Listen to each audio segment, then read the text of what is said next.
Hey y'all, you're listening to Diagnosing Sitcoms and Movies, the DSM podcast. We help make mental health more comfortable by using Black movies and shows we know and love and culture to remove stigma. So join our convo with your host, Courtney Copeland, licensed mental health counselor, and Dr. B, licensed professional counselor. Special attention to our listeners worldwide, but especially those in Western New York. We are collaborating with Buffalo Urban League Young Professionals to let you all know about Black Restaurant Week 2022. It is taking place June 12th through the 19th this year, right in line with our annual Juneteenth festival. For more information, please visit blackrestaurantweek716.com. That's blackrestaurantweek716.com. Come to discover and support some of Buffalo's best Black-owned food businesses. I'm excited already. What's poppin', everybody? This episode, we are jumping into one of legit, I say this every episode, but one of my favorites. I enjoyed watching this show so much. We are talking about the 5 seasons running comedy classic Jamie Foxx show. Here I come, here I come. Time to get it started. You know what to do. Bow. Love me. Oh, I love it. Used to sing a song every time it came on. I did sing it every time it came on as I watched it. Exactly. Here I come once again. You know what? And then in the later seasons when they changed it, and then it was a ballad. I know. That time, once I changed it to that one, I was like, it's all right. I still like the first one. The original was always a bop. I'm sorry. Oh, we're growing. I know. I was like, look at him getting all mature and shit. Okay, I see you. And I just also would like to apologize to all of the listeners because both myself and Dr. Rosie B are currently on the sick and shut-in list and battling various illnesses. It sounds terrible. Indeed. Having to mute to cough and to mute when the sniffles come. But, we're here and we have a job to do. So, we just want to do this shit and call it a day. Make the content anime. All right. Okay. Shoot. Or else. Okay. So with that being said, though, and you mentioned the melodies earlier, this show gave us so many just bops, just classic musical performances. What I really appreciated about this show was how much he was able to showcase his musical talents.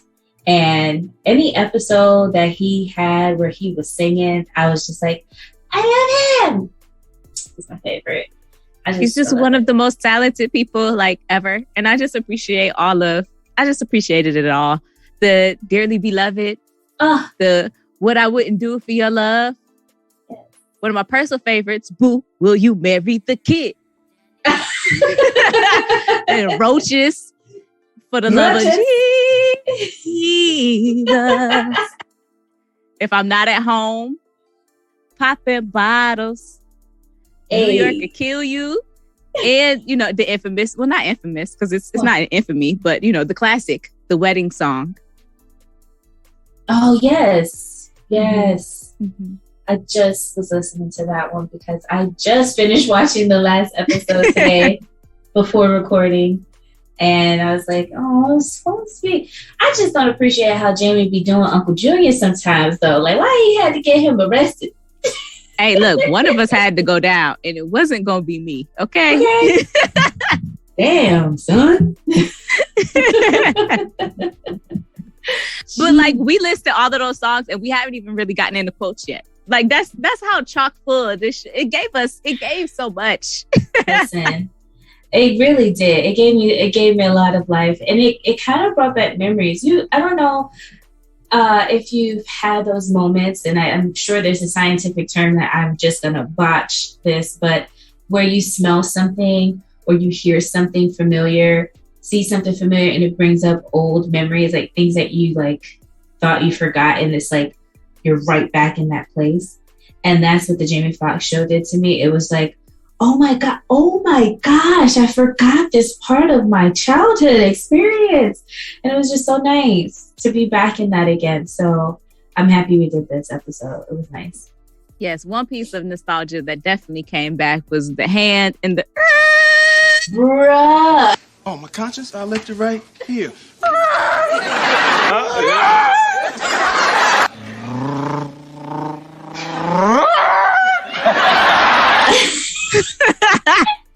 Like, I wish I had moments like that to do that and like really sincerely mean it without laughing. I don't know. I'm gonna do it next time we're in person. I'm gonna irk you. Like, I hope you know that it's coming. Being on the receiving end is not fun. You stand there, you look like Braxton. Or you counter irk. Remember when he I know he did. I know, but honestly, Broham, love it. Okay. That is my favorite quote. I'm sorry. You always coming in, Broham. Like, get out of here, Braxton. And when the West Coast connection came, and they were like, Braxton, what are you doing? Throwing up the W's. Right. He was so proud to be his whack self, but it was also just like he did it so well. And now that if I ever see him in other movies, it's like, you're always going to be Braxton. Stop it. Which he absolutely hates. So sidebar is that he is really disheartened by that. He feels like the Black community doesn't support him as a serious actor, that he has been typecasted, that people do not know his real name. They call him Braxton. Like, it really has taken a number on his own personal well-being. And so you just pointed that out. Ooh, and... my bad. You're confirming, yes, all of his pain. But that was I loved Braxton though. It's not like from a place, well, maybe for some people it might be shady. But for me, it was like, Braxton was like, aw, he's cute. Annoying. But he was cute. Yeah, Braxton was low-key fine. Like, if you muted it and looked at him, like, hey, Braxton, how you doing? I know. Like, when he opened his mouth, you're like, but he played that role really well. I'm so sorry he was typecasted. That sucks. Mm-hmm. On a brighter note, another quote that I have used in my own personal life, especially during, as I've spoken before, my experiences working at Target when I was Employee of the Month. I went around the entire store singing, because I'm Employee of the Month. Why? Because I'm Employee of the Month. That's perfect. I didn't get a picture though. I wow. Wish I would have got a picture on the wall. That would have put it over the top. I should have got my own damn picture like Jamie did. I wasn't thinking. Right. You wasn't. It's okay. But also Target was not paying me enough to. I'd have had to steal and develop it in our own photo center, which might have kept me from being Employee of the Month.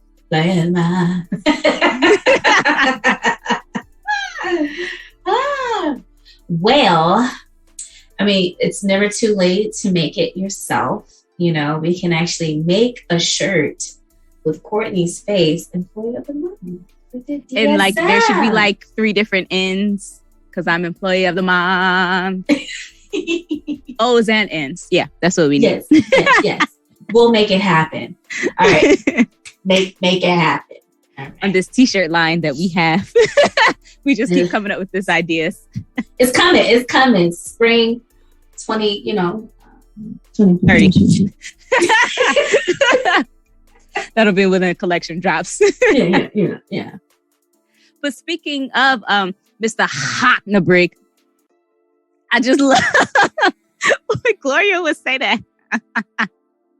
Mr. Hotnabrig. And you do look handsome in your tuxedo, Mr. Hotnabrig. She was funny. I mean, she was honestly one of the best characters to come out. I'm mad she wasn't here all along. She was mad extra too. Well, what's the rush? The sailors return to port? Yeah, and I want to get down there before your mama does.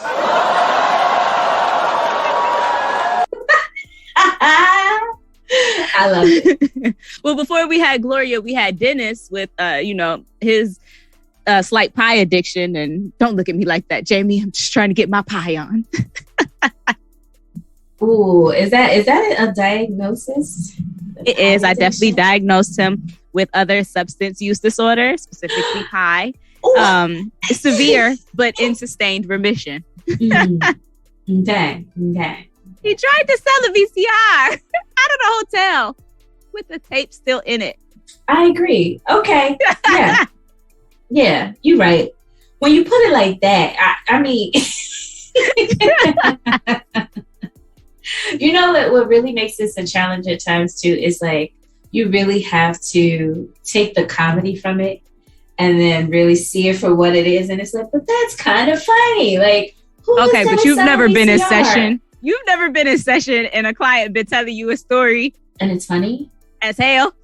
Yes, I have. And then you have to like try to go on and like point out the different things without laughing at the situation. It's hard work. It's hard. It is. And there's almost like when I get caught up as a clinician, like, damn, you handle that better than me. Damn, you did that? You said that? Wow. I don't know if I could. That's when I'm always like, have you celebrated how that small success right there? Okay, because yes. That was amazing.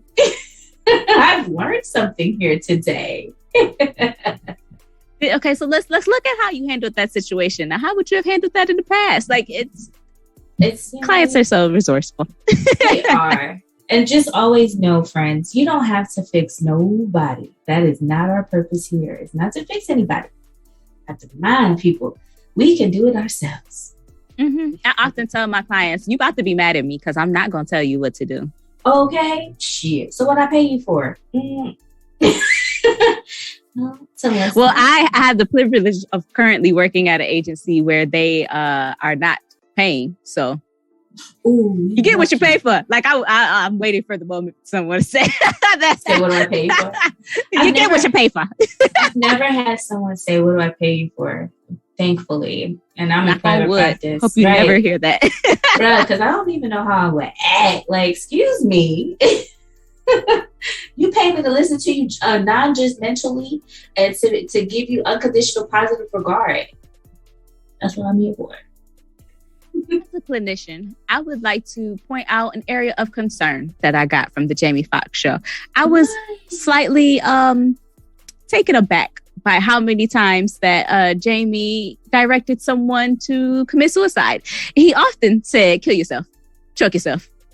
Yes. I want you to go to the top of the building. I want you to jump off. Like, there was lots of directives towards suicidal behavior. And, just a little concerning for me. And as a multicultural humble counselor, there were many instances where racism and stereotypes were really profoundly enacted in these episodes.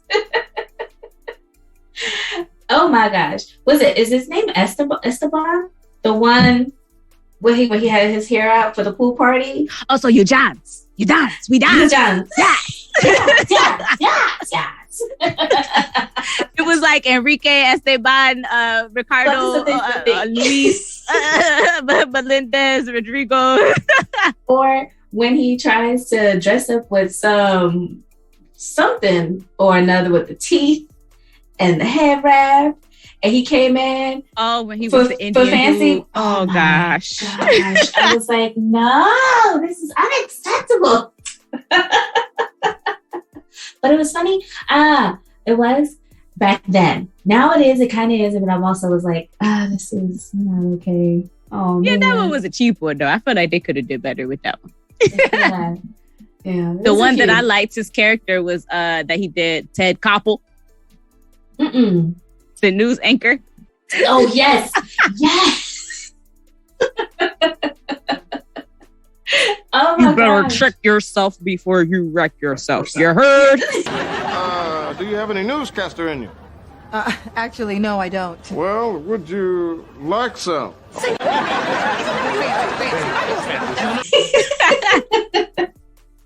Oh my gosh, that wig was so ugly. Not the wig.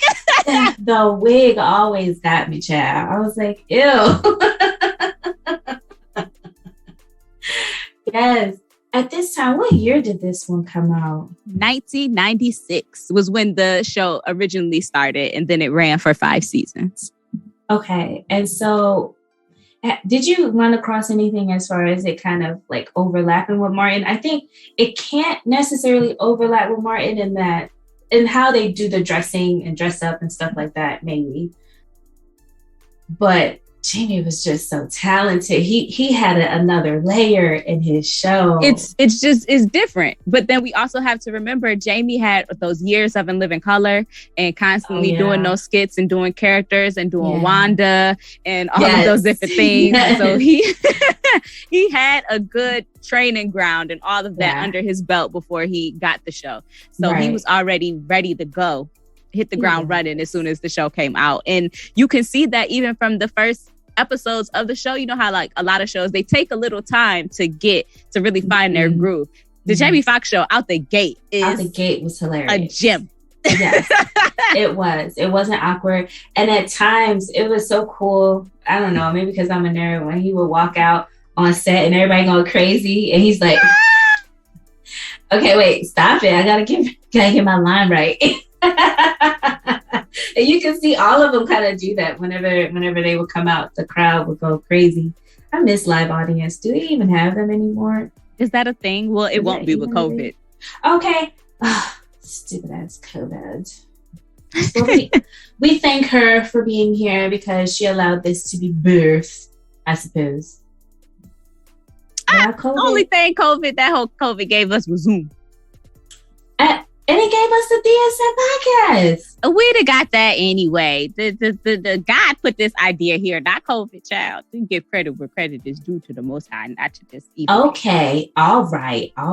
Thank you, Jesus. Yeah, because damn COVID. You hear that? COVID. COVID. Oh, ooh. Ah. I have to wipe off my mic after this. Miles away, I'm still blowing off my mic. Get that out of here. Okay. I still have quotes. Okay, so let's go through those quotes. It's so I don't know if it's the quote is as effective if you can't see it, but whenever Jamie would be offended and he would be like, you know what, maybe I should just roll, and he shimmy his shoulders.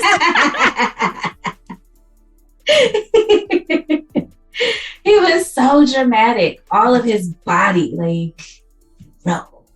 Get out of here. Go. Goodbye. And then my last one is just because I'm a doofus and I just like the way when he had the imaginary girl that he was talking to, Sheila. And every time Sheila would call, hey, Sheila. When he said Sheila. Wait a second. That was his imaginary girl? Not imaginary girl. Like she was like really supposed to be his girl. It's just we never saw Sheila. Did we ever see Sheila? Did Sheila ever come? Sheila was always on the phone, but I don't know if we saw Sheila. Somebody tell me if I'm wrong in the comments, but I don't think you're wrong. I just know they were supposed to go skiing at one time and he canceled on her. And then when Christmas was repeating over and over, he was on the phone with Sheila. Oh yeah, that's the same episode. I'm tripping. My bad. I don't know. No, we've never seen Sheila. I wonder how she would feel about him and Fancy getting together. Or was Sheila just there to make Fancy jealous, but it didn't work until he actually got with her best friend?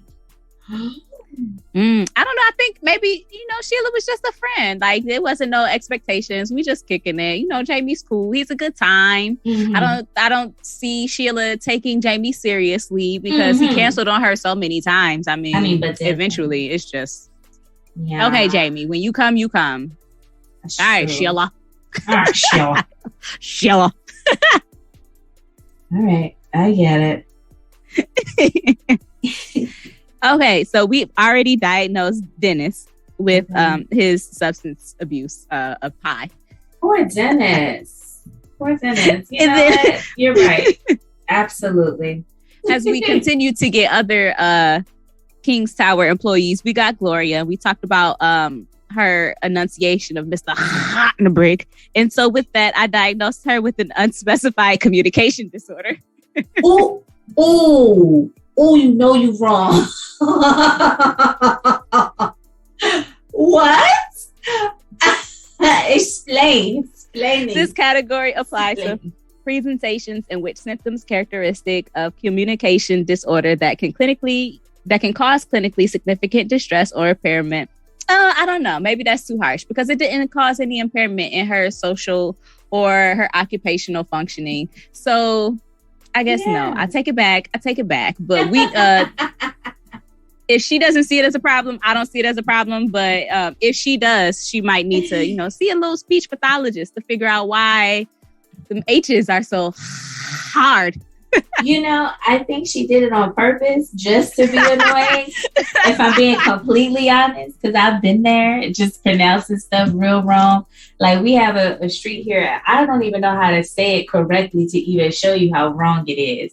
But it's WABSH, and I swear Wabash.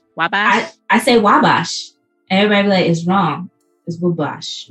It's Wabash. Okay. Wabash. I like Wabash better, so I just say Wabash. I really make people angry when I say it too, when that's from here, because they like, that's not the name of the street. But yeah, Wabash. You about to Wabash yourself. Not Wabash yourself. But Braxton was making fun of Gloria's accent. Like, I don't want to confuse her hard pronunciation of her H's with her accent, because I do feel like they are two completely separate things. Like when she was like, don't look at my booty.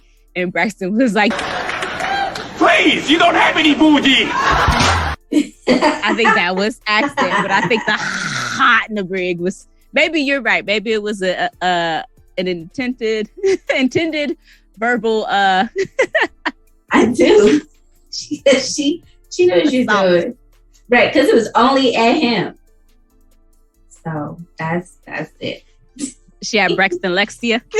Braxton Lexia, yes. I think that sounds about right. We could give her a V code, unspecified problem related to social environments. That could be it. I don't know. I don't know. we'll just, give her, actually, she's not coming to see us because it's not causing her no impairment. So we ain't got to diagnose her. We just throwing that out there. Good. Next. Okay, so I'm thinking in our made up DSM that we're creating, this, the DSM-5 TR, has come out, but that's not the DSM podcast DSM. So, whatever. But in the DSM that we're going to create, in a whole different category, we can put gold digger. Ooh. I think it's an obsessive compulsive related disorder. You think so?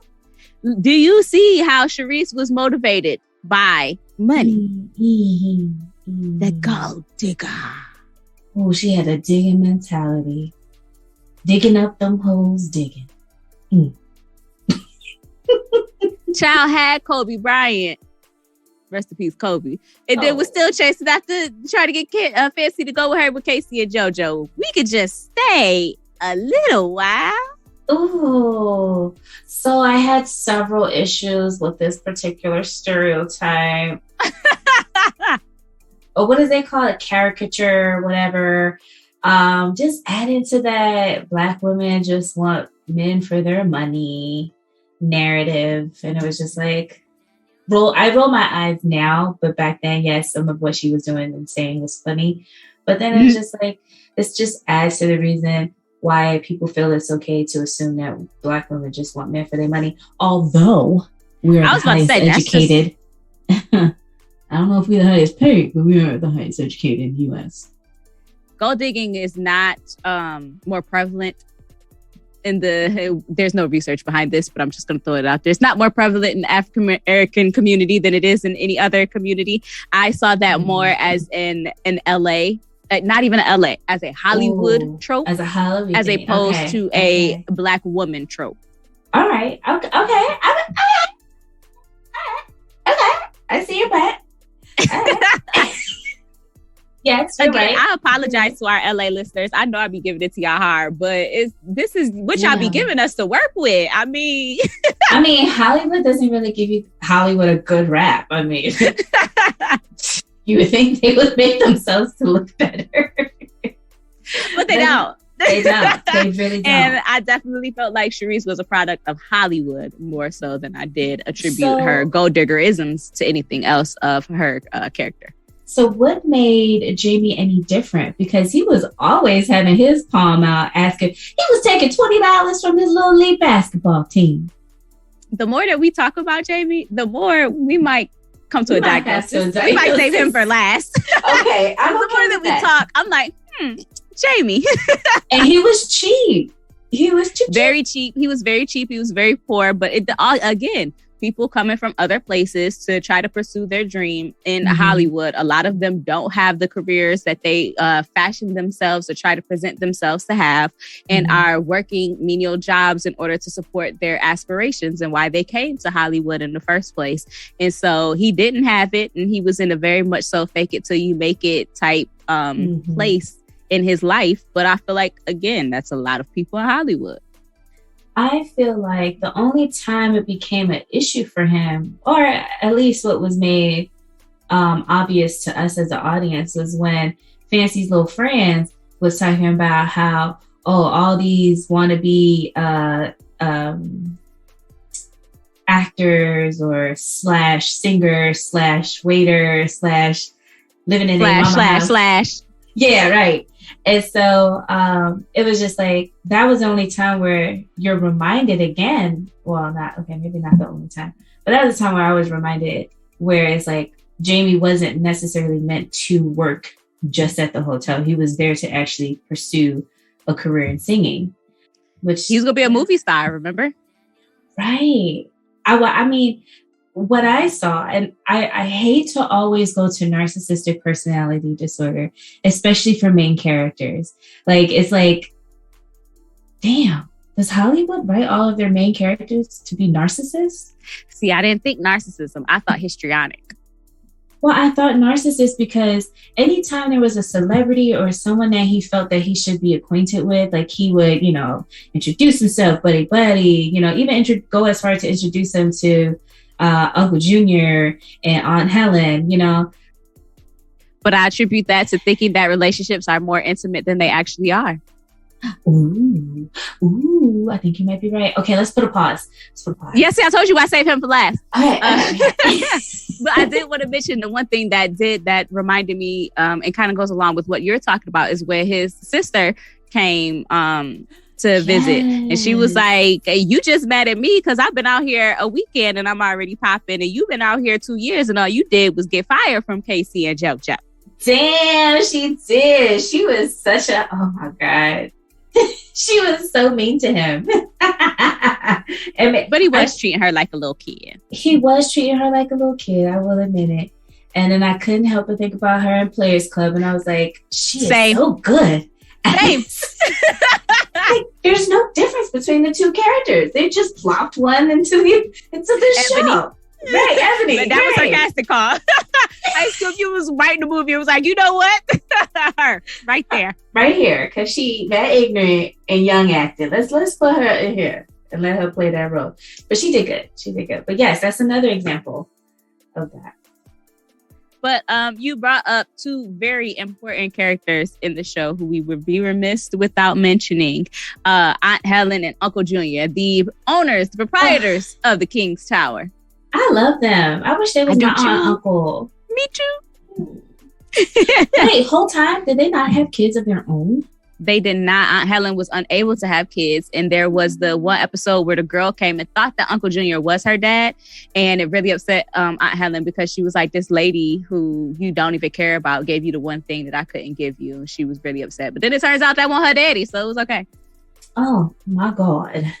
Yeah. Oh, I wonder what happened. So is that why they had like such a love or like desire to help Jamie because of that? Mm-hmm. And they were helping raise Jamie when he was younger because his mom, who is a singer, a professional singer, was often on the road touring. And so Jamie would come and stay with Aunt Helen and Uncle Junior a lot. And so they helped raise him when he was younger.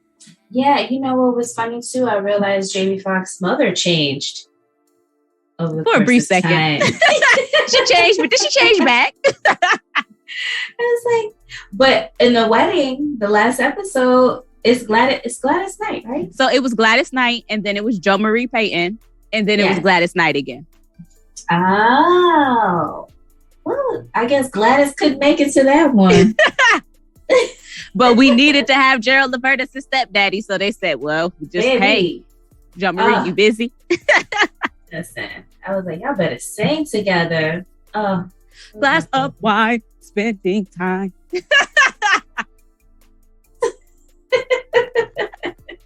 You didn't even care about the what's her name? The one who was singing her little verse. I didn't care about her verse. His mom. The substitute mom. Rude. I'm rude. I will push you, girl. I let you make your own mind up. I know. I was like, okay, y'all better have that little 90s flow in there. Yes.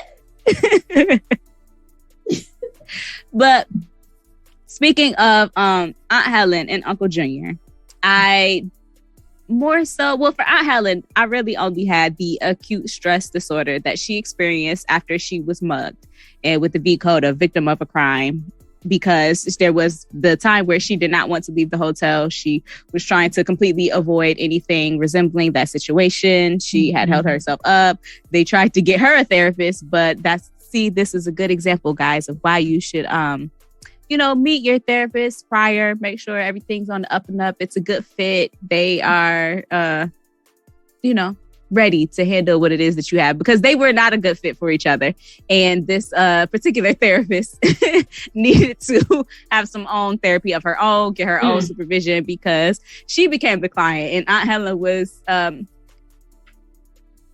listening to her problems, which is never a good thing. It should not be about you as the therapist in counseling sessions. Never. I teach beginning counseling skills course, and I really need to use that episode to really hone in on why you need to have a therapist of your own, one. But then two is like, this is when self-disclosure has gone too far. When you end up being the client on the couch. So I felt like that was a lot of self-disclosure to the point where you had to become the client. To the therapist's credit, she did try to refocus and try to put it back towards Aunt Helen. Like, let's not talk about, my mother. Like, that is not, relevant. But for clients who are not ready to address their own issues, if they do see an area where they can avoid the situation that they're trying to, and you give opening, they will take it. And so as a clinician, you have to be skilled in reframe. Like, what is it about? What is it that calling out? Is there something that you're trying to avoid by continuing to ask me these questions? Or how would knowing that be beneficial to you in this situation? Just continuing to bounce that back towards the client, because this therapist just gave up and was like, well, let me kick my feet out and let you know what's going on. And fancy, I'm a lesbian. Here's my number. Call me.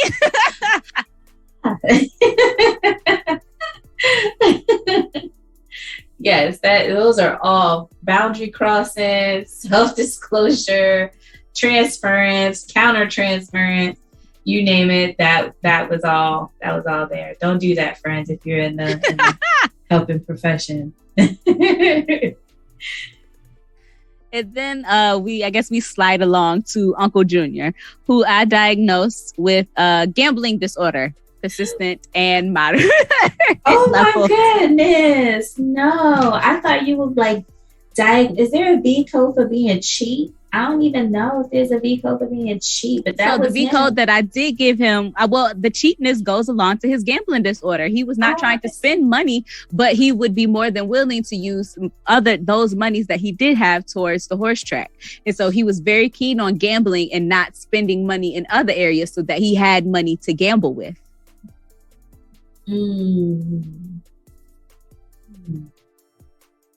The V code I did give him, though. Did you give him this code with neighbor? No, I gave him V 62.5 problems related to other legal circumstances with him being in the witness protection program. Girl.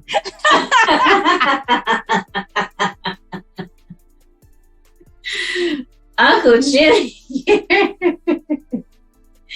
Oh my gosh. I suppose I would say a discord with neighbor, lodger, or landlord, because he always was messing up the damn hotel with the wiring. Set the whole because he was on being fire. cheap, because he didn't want to spend money, because he was gambling it. Oh Jesus, he sure was. And then there's hints to maybe a mild alcohol use disorder and maybe in remission. So? But I don't. They spoke about it a couple times, but I didn't necessarily see it. So it was reported by family, but it's not something that we have information towards. I don't know if I of. want to diagnose him with a gambling. Oh, I have. It's I shall not be moved. All right, next. That's that. All right. Who you got here? So, I wanted to ask, just what were your thoughts, clinical opinions of Silas, Fancy's boyfriend and fiance at one point in time? Oh, he a narcissist. All them doctors are, you know what I'm saying? No, I wouldn't say, okay, maybe he's not a narcissist. My thoughts, especially with that episode of her calling him out about always being available, like for his job. And that was actually the same episode where Jamie and Sharice were, is it Sharice? Am I saying that right? Sharice were hooking up, and Fancy was getting a little tad bit jealous. Green with envy. Ooh, she was green with envy. And I just feel like he really did put his job first. You know, he was like, but I'm a doctor. He said it several times. I'm a doctor, and with it, I have to, leave or do what I need to do for the job. And so I definitely agree with you. I think that became almost an identity issue. Yes. Is that he viewed himself as in his professional role as a doctor before anything else. Exactly. And that Fancy couldn't come to terms with that because that wasn't the highest priority that she placed on his self-worth. And so maybe she saw more of him as an individual than he was able to see as himself. And that was what was causing a lot of the conflict in their relationship. Right. And then after a while, you can't just continue to just show up, like she said, with flowers and expect everything to be fine, and you just go running off as soon as your beeper goes off. You know what I'm saying? And but also, do you feel like that's a realistic expectation of a girlfriend for someone who is an on-call? Wasn't he a heart surgeon or a brain surgeon? Heart surgeon? I think heart surgeon. Yeah. But like, was he in residency though? I'm not sure. But either way, if that's the responsibilities of his job and you prided the perks of his that came with it, the wealth and the different things that came, the status that came with him being a doctor and being a surgeon, is it unrealistic or unfair for Fancy to then make those kind of demands when she knew and what it was? Like, I'm a surgeon. That's part of why you liked me. So now you're trying to say don't do that? Well, that's the problem, is that he had time to court her and to get her attention, but now y'all have time to continue to do that. At least give me a little bit what I had. But if now all of a sudden it's this complete switch from your availability, like where I saw you maybe once or twice a week, to not seeing you at all, you keep standing me up. You see me once or twice, but it's with these flowers, and my apologies. Right, like. It's the same amount, but now, we're spending the time differently. I'm begging that now. Right. So, yeah. Instead of corny. That gets corny. It gets corny. Like, at least try to take me to lunch, you know what I'm saying? Or breakfast. Do something. But now you're just showing up with these flowers to make up for it. No. Because the flowers wasn't what got me interested in you in the first place. Yes, it was. So, it was? I feel like Fancy had a little gold digger in her, too. I feel like she eventually grew out of it, but I mean, birds of a feather. Flock and fly. She was freaking frat. So, yeah, you're right. I mean, yeah. So, I mean, is she wrong? No. Is she completely wrong? No. But is the way she went about it and trying to address it the right way? Like going on Change Your Heart? Right. No, that's not cool. No, Fancy. You don't do that. But I think she's setting him up on a date with Kenya Moore.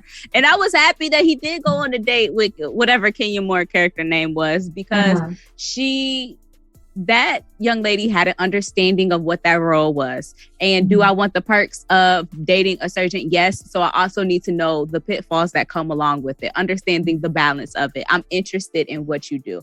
I want to go watch you perform your surgery. I want to help scrub you in because I think that's cute. Like, it was a better balance. And he was able to see, like, this is someone who supports what I do and is actually interested and likes the things that I do and understands that there are demands of it without feeling slighted. They are like, oh, let me come with you, boo. Mm-hmm. No. I'd love to see heart surgery. All that trash. Does he need a better balanced view of self-identity? Yes, he does. However, it's also beneficial for him to date someone who is more accepting of the lifestyle that he has chosen for himself. Listen, I want somebody to be accepting of my lifestyle, and I was about to say something ignorant. They're not stupid. I want somebody to accept my lifestyle. I want somebody to accept my lifestyle being a stripper. Okay, so then you date people who would be okay with you being a stripper. There's nothing wrong. That's a profession. So you have to date someone who is, maybe that person also works nights. So then y'all are on the same sleep schedule. Like, that's the problem.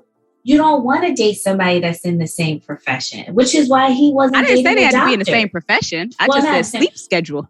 Or within the same, someone who supports and compliments, so that you guys can complement each other. But we're always attracted to the opposite. We're always attracted, and so if he the conflict, right? So, like, if he really wanted to have someone really support and understand him, then he would have gotten with a nurse or with someone within the hospital setting who he can have go in the closet, the linen closet. You know how they do on Grey's Anatomy, girl. That's nasty. One. So I'm glad he didn't do that. That's how they do it. Yeah. Bang, bang, no. Bang, ski. And the clean linen closet. You don't want to do it in a dirty linen closet because then you got sick on the sheets. But you also don't want to do it in the clean sheets. People need sterile sheets. Either way, I just didn't feel like Fancy and Silas were a good fit. And I did feel like they both had unrealistic expectations. Whereas Fancy kind of was telling Silas what she wanted and what she felt like she needed. And he continued to try to assure her that he could provide that when he knew that he couldn't. And so I feel like they both were just having unfair expectations of the other. And that is what resulted ultimately in their breakup, on top of, Jamie hating and dressing up like Ichabod, Wabash. Matter of fact, that might have been his name. He might have dressed up as Wabash. No, it was Tarbash. He dressed up as Tarbash and ruined their engagement. Wait, Stephen Tarbash or Stephen Tarbash. That's what it was. It was like, what? How you lose all that accent and then come back with Tarbash? And that was the thing. I don't think Fancy even wanted to be married to him. I think she just said it, because it's like, all right, well, here's this opportunity. I'm just going to take it. She wanted the status, and she wanted she didn't want to be single, it felt like. She definitely struck me as the I need to be married by a certain age type of thinking. And she was going to settle for somebody who she wasn't even really happy with just because they made a certain amount of money. They could provide for her financially. He was fine. In a very pretty boy kind of way. I don't like pretty boys. So like he was girl bad. He was not cute. And he danced like a stripper. Remember, he danced like a stripper. Remember? It is like a stripper. When they was stuck in in the cottage. And they was like, we got to dance and stay alive. And he was like, oh, Chippendale. I was like, ew, I don't want my man to dance like that. He was ready. But I can't front because when Jamie jumped out that cake, it was Juicy Jamie. I liked it. I love me some Jamie Foxx, y'all. I can't even lie. I love me some Jamie Foxx. So fine. Okay, so but on the Jamie Key, I'm starting to think histrionic personality disorder. Child, because baby, the way he came at Francesca, like the theatricality. Oh gosh, in some ways it was kind of like harassment. The sexually provocative speech, the shallow emotions and quickly changing rapid expressions. Yes. Yes. Oh, it's so hard. Why, Hollywood? Why? You make it. It's like if you don't want to go with those cheesy. I don't want to say cheesy because narcissism is not cheesy, but stereotypical. They're very, people just label those certain behaviors very often. I think people learn that word and are just using it willy-nilly now. Now everyone's calling everyone a narcissist. Right, because we have one person in our politics, not one, let's just say the one that we could say is like the poster child. If we could put an image in the DSM, that we would put the former President Trump next to it. God, that man's delusional. Man, he has several diagnoses. He does. But I think anywho, I think there is an over-reliance and over mislabeling and high use of that word when it always doesn't necessarily fit. And so, yes, sometimes however, it does make for good drama. It does make for good TV. And so people do write those type of characters into shows and movies a lot because you need conflict, baby. Yes. I mean, who's better to give you that? Either that or the other one that's commonly diagnosed within the mental health field, borderline personality disorder. So you know what? I just came up with a theory.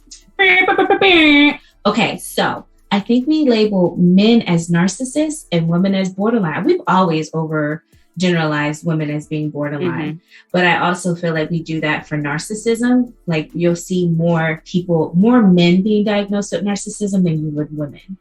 And so there is the genetic prevalence that has been researched and written about, and them saying that it does present more in one gender than the other. It could also be the gender role labeling that comes along with that, and that's really the reason why we're seeing it more in others.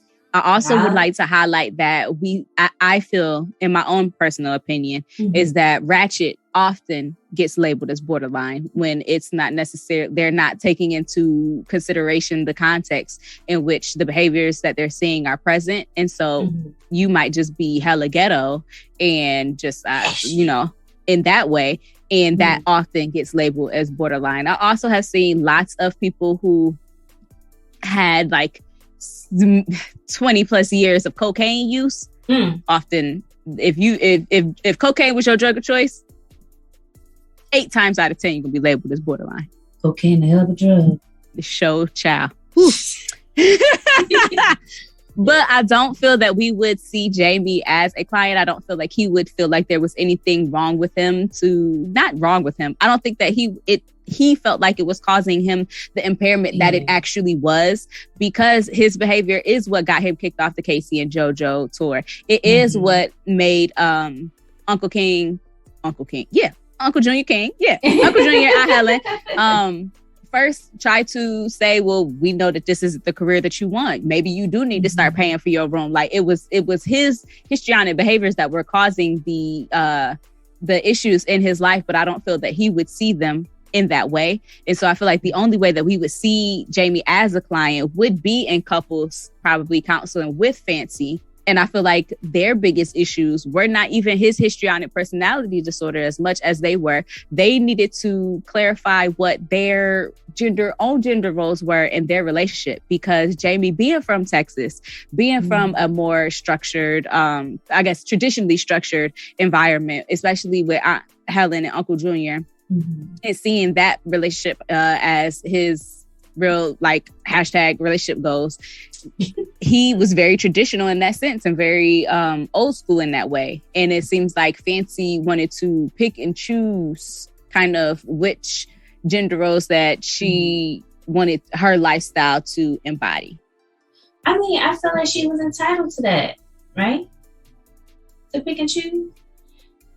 Like, yeah, and I think we see that as at the resolve of the show of him saying, like, I'm not about to follow you. My dreams is out here. I'm the man. I'm supposed to provide. I can't be following no woman.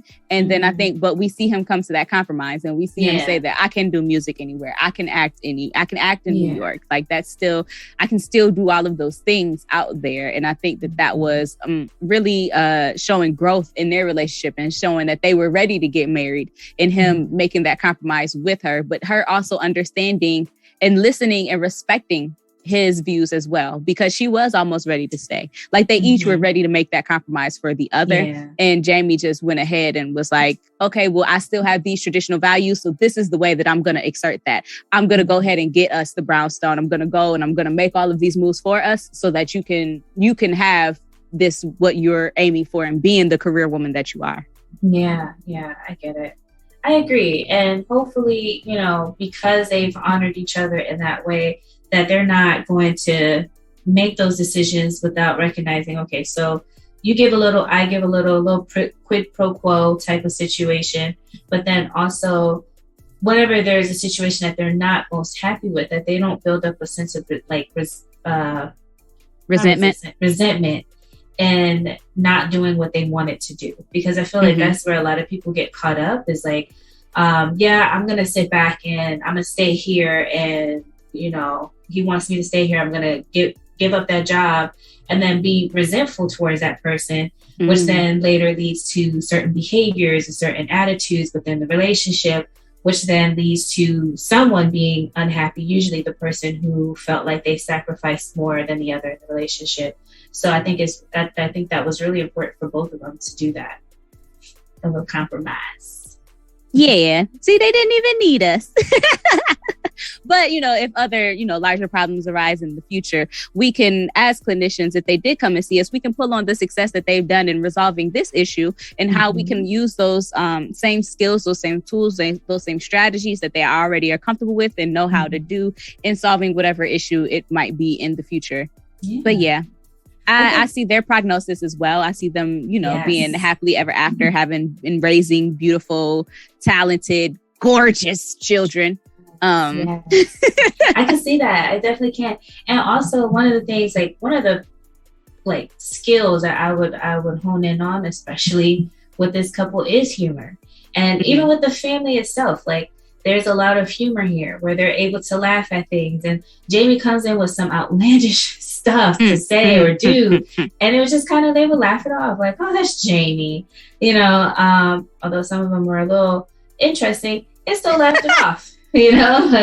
That's Jamie. Okay. So I would use humor as a part of that treatment, or that type of skill, counseling skill. Definitely humor would be helpful for this client. Mm-hmm.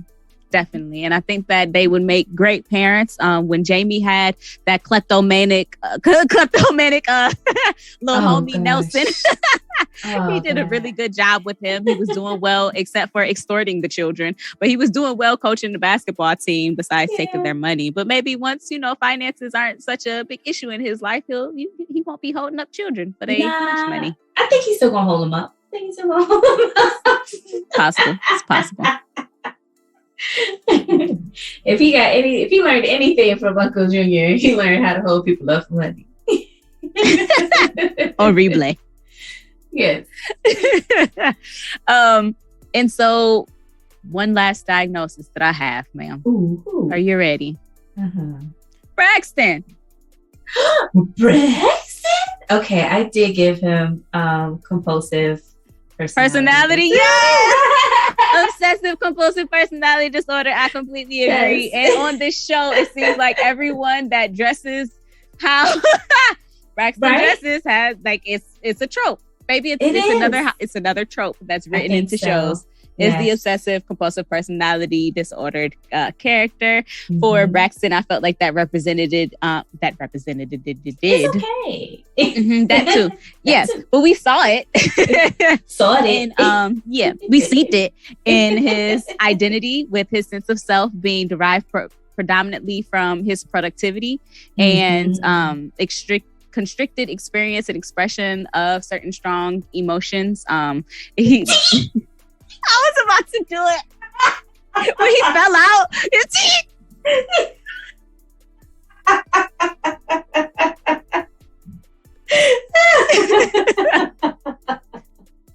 was so annoying.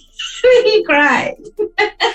But even when everyone was working in the office and they started doing their own acoustic version of On Broadway, which is one of my favorite little opening scenes from the show, Braxton ruined it. Dagnabbit! How can I possibly add with this cacophony of ballyhooing? Now I have to start over. Oh! His self-direction was inhibited, with his difficulty completing tasks and realizing goals associated with rigid and unreasonably high, inflexible internal standards of behavior. And so his standards were above no one else's, which I guess did make him a good accountant, but it also took 10 times longer. When stuff wouldn't work well with the computer, his rigidity would not allow him to just do it on paper. And Aunt Helen had to kind of take over, because she was like, there's other ways of doing this, Braxton. Like, I need you to come on. Like, there's business to be done. But his inflexibility did not allow him to see that way. Some of his difficulties with empathy as it related to specifically Jamie. Yes, that's true. Yeah. And then it also... care. At all. And then also we see it impacting his relationships, where relationships are seen as secondary to work or productivity, and there is rigidity and stubbornness negatively affecting relationships with others, even in his co-worker interactions, and then his relationships intimately as well. And him only having a what? The GPS girl, the white girlfriend, as his date, because she also graduated from the institution that he graduated from, and so then she was worthy, because that status was very important to him. Yeah, it made me think of, I don't know, it's random, but it made me think of that cliche jail episode when they ended up in jail because he bought that stolen car. Shoo.